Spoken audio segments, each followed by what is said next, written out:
How to shoot the perfect sex scene, from introducing intimacy coordinators to making sure the nitty-gritty is believable. Here's how to knock it out of the park, according to film and television director Elliot Hegarty. And these are his full thoughts on shooting sex scenes, according to The Telegraph. Sex sells. It has always sold and will go on selling far into the future. In the United States, data from UCLA may suggest that adolescents are no longer interested in watching sex on television, but the problem with polls, particularly about sex, is that people tend to say what they think they should rather than what they actually believe. I mean, have you ever met a young person uninterested in sex? To deprive stories on television of sex is to overlook a vital narrative tool. In a world where naturalism and realism in storytelling hold such currency, it is also ignoring a huge part of life. Most people do it and a lot of people enjoy it, even if those folks at UCLA believe teenagers no longer do. So, as someone who has directed television shows such as Rivals on Disney Plus and Cheaters on BBC One, that feature a whole load of high-end How's Your Father, here's my impassioned defense of the sex scene, and the rules for knocking it out the park. In a story, sex, like comedy, is a delivery system for interesting ideas and concepts. They inform you while you are being entertained. It is the same in all art. In ancient Greece, the marble nudes would have small penises to convey the idea that these great men were not governed by earthly desires, but were in fact governed by intellect and civilization. The small penis was a status symbol, a humble brag. In television today, we use sex to tackle thorny issues relating to relationships, class, and power. These sex scenes act like fight scenes in an action movie or a song in a musical. They are a storytelling device, often used to relieve tension. A good sex scene comes after a ratcheting up of sexual or emotional tension in the story, and the sex provides a release, allowing you then to enjoy a long period of talking heads, without fidgeting in your seat. This is the ebb and flow of storytelling. In my pitch about filming the sex scenes for both Rivals and Cheaters, I told the producers I wanted to shoot them in the same way Martin Scorsese shot the fight scenes in Raging Bull.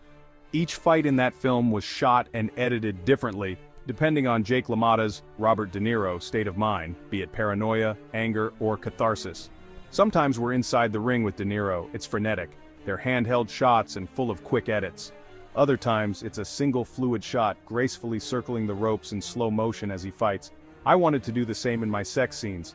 What are the characters feeling emotionally? Why are they having sex? Who's in charge? Does that change during the scene? A sex scene is a conversation without dialogue. There's always a point wanting to be made, someone's always leading it, and that might change at any moment. Visualizing a sex scene always starts with the script.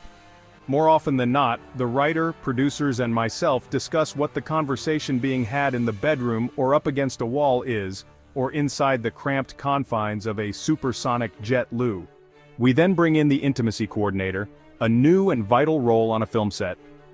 I wouldn't shoot a dance scene without a choreographer, or a stunt scene without a stunt coordinator, because we want to protect the actors and have someone who is an expert in visualizing these things on screen. In the same way, I wouldn't work without an intimacy coordinator. They have fast become a vital cog in the filmmaking machine and act as a conduit between a director and the actors. With the intimacy coordinator, we discuss what the story point of the sex scene is and the location. We then get down to the nitty-gritty and talk about sexual positions, levels of nudity, and have hilarious conversations about who orgasms first and ask, is this position even possible? For instance, in the aforementioned plane toilet in the opening scene of Rivals, Dominic Treadwell Collins's brilliant script noted that Rupert Campbell Black gives the journalist Beatty Johnson the most glorious, ecstatic New Year's Eve firework display orgasm. But how? Most women don't orgasm from penetration alone, so our fantastic intimacy coordinator, Yaret Dor, suggested Rupert manually stimulate Beatty at the same time, and bingo! The scene made sense from both points of view, and it suddenly became believable that her orgasm was glorious. The actors must be included in these conversations. Once the sequence has been mapped out with the intimacy coordinator, there is a discussion with the actors about the vision, hopes, and ideas for the scene. When they're on board and have contributed to the creation of the sequence, my position is that even if they have signed on the dotted line, they can change their mind at any point. Not a problem. That is their prerogative. They might suddenly feel like they don't want to get naked in front of a crew of people. Even if it's what's called a closed set, it can still be intimidating. And who could blame them? There's always space for a change of direction. In my experience, when you're shooting a sex scene, Everything tends to flow after the awkward first shot is out of the way. I'll talk actors through all the moves while the cameras are running. Put your hand there, lift your head, move your leg out of the light so it couldn't be further from sexy. Like any form of storytelling, when a sex scene is done badly, it's dull to watch or, an even greater crime, pointless. If the sex isn't moving the story forward or deepening your understanding of a character, then it's just sex, for sex's sake. And that's porn.